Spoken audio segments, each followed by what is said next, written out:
ഉമ്മൻചാണ്ടി കാലത്തെ പൂട്ടൽ സിദ്ധാന്തം ഓർമ്മയുണ്ടോ? 10 വർഷം മുൻപത്തെ കേരളത്തിലെ പൊതുവിദ്യാഭ്യാസ രംഗം ആരും മറന്നു കാണാനിടയില്ല. സർക്കാർ സ്കൂളുകൾ ഓരോന്നായി പൂട്ടി വരികയും സ്വകാര്യ വിദ്യാഭ്യാസ കച്ചവടത്തിന് പരവതാനി വിരിക്കുകയും ചെയ്ത ഉമ്മൻചാണ്ടി ഭരണകാലമായിരുന്നു അത്. പഠിക്കാൻ കൃത്യസമയത്ത് പുസ്തകങ്ങൾ പോലും നൽകാതെ കുട്ടികളെ നരകിപ്പിച്ച വിദ്യാഭ്യാസ വകുപ്പ് തന്നെ അനാഥമായി കിടന്ന ഒരു ഇരുണ്ട കാലഘട്ടം. അവിടെ നിന്നാണ് കഴിഞ്ഞ 10 വർഷം കൊണ്ട് കേരളം ഒരു വിപ്ലവം ഉണ്ടാക്കിയത്. പടിപടിയായി പൊതുവിദ്യാഭ്യാസ രംഗത്തെ ഉയർത്തിക്കൊണ്ടുവന്നു.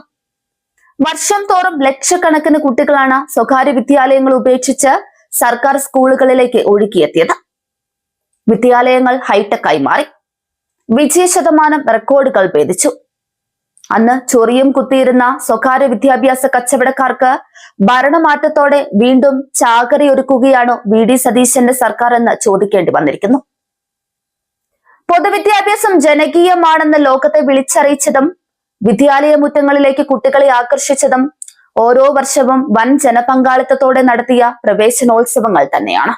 പ്രത്യേകിച്ച് വലിയ സാമ്പത്തിക ബാധ്യതയൊന്നുമില്ലാത്ത ഒരാഘോഷം. അതാത് സ്കൂളുകളിലെ PTA നേതൃത്വത്തിലും നാട്ടുകാരുടെ സഹകരണത്തിലും നടത്തിയിരുന്ന ഈ ജനകീയ ഉത്സവമാണ് പുതിയ സർക്കാർ ഇപ്പോൾ വെട്ടിച്ചുരുക്കുന്നത്. വീണ്ടും പഴയതുപോലെ സർക്കാർ സ്കൂളുകളെ അനാഥമാക്കാനും കുട്ടികൾ വരാതാകുന്നതോടെ വിദ്യാലയങ്ങൾ പൂട്ടി കെട്ടിടങ്ങൾ മാഫിയകൾക്ക് കൈമാറാനുമുള്ള അജണ്ടയുടെ ആദ്യ പടിയാണോ ഈ പ്രവേശനോത്സവ വിലക്ക് എന്ന സംശയം ശക്തമാണ്. സർക്കാർ വിദ്യാലയങ്ങളിലെ കുരുന്നുകളുടെ ഒരു ചെറിയ ആഘോഷം ഒഴിവാക്കാൻ ഖജനാവ് കാലിയാണ്, ഖജനാവിൽ പൂച്ച പെട്ടിക്കിടക്കുകയാണ് എന്ന് ന്യായം പറയുന്ന മന്ത്രിമാരും മുഖ്യമന്ത്രിയുമാണ് ഇന്ന് കേരളം ഭരിക്കുന്നത്. എന്നാൽ ഇതേ മന്ത്രിമാരുടെ മന്ദിരങ്ങളുടെ മോടി കൂട്ടാനും ആഡംബര വാഹനങ്ങൾ വാങ്ങാനും ഖജനാവിൽ നിന്ന് കോടികളാണ് യാതൊരു മടിയുമില്ലാതെ ഒഴുക്കുന്നത്. മന്ത്രിമാർക്ക് ആഡംബരത്തിൽ ജീവിക്കാൻ കോടികൾ തികയുന്ന ഖജനാവിൽ സാധാരണക്കാരന്റെ കുട്ടികൾ പഠിക്കുന്ന സ്കൂളുകളിലെ ഒരു പ്രവേശനോത്സവത്തിന് കാശില്ലെന്ന് പറയുന്നത് അങ്ങേയറ്റത്തെ ജനദ്രോഹമാണ്. പൊതുവിദ്യാഭ്യാസത്തെ തകർത്ത് കേരളത്തെ 10 വർഷം പിന്നോട്ട് നടത്തുന്ന കോൺഗ്രസിന്റെ ഈ കച്ചവട രാഷ്ട്രീയത്തിനെതിരെ ശക്തമായ പ്രതിരോധം ഉയരേണ്ടതുണ്ട്.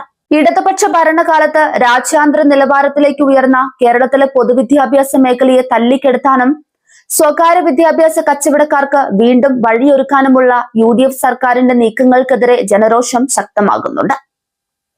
വിദ്യാലയങ്ങളിലെ പ്രവേശനോത്സവം പോലും ഒഴിവാക്കിക്കൊണ്ട് കേരളത്തെ വീണ്ടും ഒരു കെട്ടകാലത്തിലേക്ക് തള്ളിവിടാനാണ് കോൺഗ്രസ് സർക്കാർ ശ്രമിക്കുന്നത്.